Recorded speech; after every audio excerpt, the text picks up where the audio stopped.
This video is going to show you how to install new tunes onto your V3 Autocal when they are sent via quick setup file. So first thing you want to do is you want to make sure you have VFLive Scan and Tune installed on your computer and that you're running the latest update. If you don't know where that is, you can go right to EFI Live's website, click on Downloads, go to Download EFI Live, and just click the button here.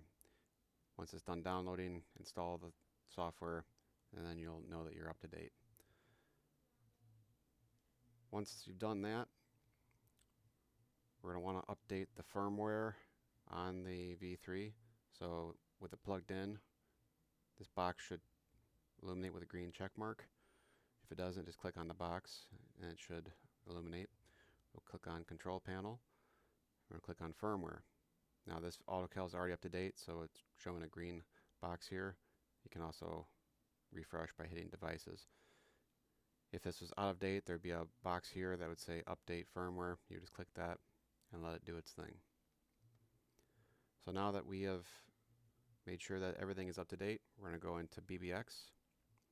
We're going to click on Quick Setup, and then we're going to open up the Quick Setup file. And I recommend just downloading and saving that file from the email right to your desktop so it's easy to find.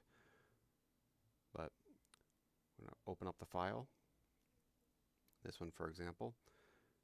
Now it's open. We're just going to click on Program Quick Setup and let it do its thing. So right now it is loading the tune files into the V3 and updating all the configure files so you can data log and flash the truck.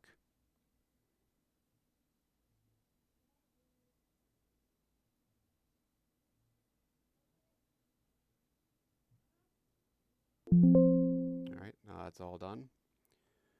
We can close that.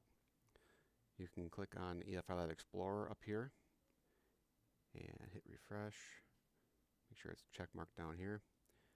If you click on the tune file, we can see that our calibrations are there and we're ready to go program the truck.